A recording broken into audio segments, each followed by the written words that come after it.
Dad. Sorry, but I won't be able to fly out to join you in Oz this Christmas. My plans have changed. Instead, I've just got enough time to record this message for you on my phone by way of explanation. I had nothing against zombies in particular. Some of them used my local. They're never really mixed because they're fairly boring. Not too much conversation. They sit in the corner drinking Bloody Marys and eating rare meat. They provide the odd laugh, like when they stumble in front of the dartboard and get an arrow in the head. But mostly they keep to themselves. Pete hated them. He swore that if the Zombie Equal Rights Order, Z.E.R.O, was added to the Human Rights Act, then he'd migrate to Australia. As you know, zombies aren't allowed there. Even if they were, they couldn't get enough points to qualify for jobs, but you see, neither would Pete. Over here, they're entitled to benefits and synthetic blood from the NHS. They work as extras in horror films, or they're in the army because they don't fear death. The cleaning industry would collapse without them, and they've single-handedly revived the pub trade. They accept minimum wage, don't care about 0 hours contracts, don't mind crap housing or overcrowding. They're good for the economy. Z.E.R.O made sense for the UK. However, the crime rate went up. It wasn't them. They were no trouble if fed regularly. They were the victims. They suffer from a loophole in Z.E.R.O. Any human can defend himself if threatened by a zombie. It's the law of unintended consequences. The legislators failed to appreciate their inability to present credible witness evidence in court to secure convictions. It became open season on zombies because every half-witted youth could be coached by a solicitor to give better evidence than a zombie. As I said, I had nothing against them, but I couldn't miss out on a good bit of sport. Pete and I waited for them in the alley, with the baseball bats tucked under our coats. Not guilty was the plea. Pete had looked down at me from the witness box and smiled. He wasn't smiling later when they sent him down for life. Under Z.E.R.O, the law applied equally to both humans and zombies. Murder was murder, whatever the direction. When we'd slipped out of the pub to wait for them, I'd tied a scarf across my face and pulled up my hood. Pete hadn't bothered. He'd relied on any survivors being bad witnesses, too thick to give credible evidence. He was right. They hadn't been able to give evidence, but then again, they hadn't needed to. He'd forgotten all about the CCTV.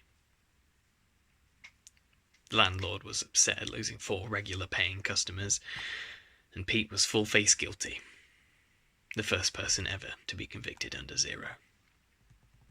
I went to visit him. I can't sleep. He was worried. If anything happens to me, keep an eye on me, old mum. You owe me, remember, for keeping you out of it. I'd never seen inside a prison before. Pete pointed out just how many of the staff were zombies. They were perfect for the job. Unafraid, not affected by the long hours or boredom, and happy to work for minimum wage. Government contracts were won at lowest price. The contractors loved them. The bastards know it was me. They're just waiting for the chance. They'll come at night and make no mistake. They'll be sure there are no cameras. My days are numbered. I told him that was crazy, that he was safe in there. But my reassurances lacked conviction. We were both well aware of unintended consequences. He was right, of course. No one saw it. They learnt, slowly, but they learnt. No CCTV. No one punished. The night after his funeral, I couldn't sleep. He'd been buried in his family plot in the municipal cemetery. I slipped into the kitchen to get a beer and carried it back to my bedroom. Something made me pull back the curtain and look down into the street. He was there, under the glow of the street lamp staring up at my window. I glimpsed them at the funeral, but hadn't thought beyond that. Cemetery Services was another low-wage employer, and the zombies had particular skills in that area. They'd been standing quietly at the side, away from the mourners, waiting to fill in the hole after we'd walked away. Of course, no one had given any thought to them as to how they might relate to the recently deceased. Another unintended consequence. What else could I do but go down and let him in? As I said earlier, I'd nothing against zombies. However, I wasn't too sure about having one as a best mate. That novelty soon wore off. Pete was boring. He couldn't go home to live with his old mum again. She'd never understand that he was undead. He wasn't a nuisance in the flat. He paid rent out of his benefits, watched the shopping channel, slept upright in a corner of the lounge, and made no mess. I didn't have to feed him as he qualified for free synthetic blood. But he didn't seem interested in getting a job. He became a nuisance when he followed me to work. Building sites are tricky places, not really suitable for zombies. He lost a hand in the cement mixer on his first visit, which ruined the batch. Worse than that, he'd spoil my work by constantly staggering all over the fresh plaster. Re-skimming it cost me my bonus. Despite our friendship, I'd taken to smacking him over the head with the flat side of a mixing shovel to remind him to be more careful.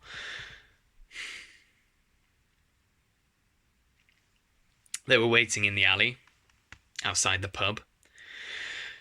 I guess that the landlord had disabled the CCTV for them this time. It was a copycat of the attack that Pete went to jail for, but this time Pete had stayed inside the pub and the zombies had the baseball bats. They left me lying in this alley. And then Pete came out and bit me. Mum? Dad? I'll seem different when you next see me. I'm about to become another unintended consequence.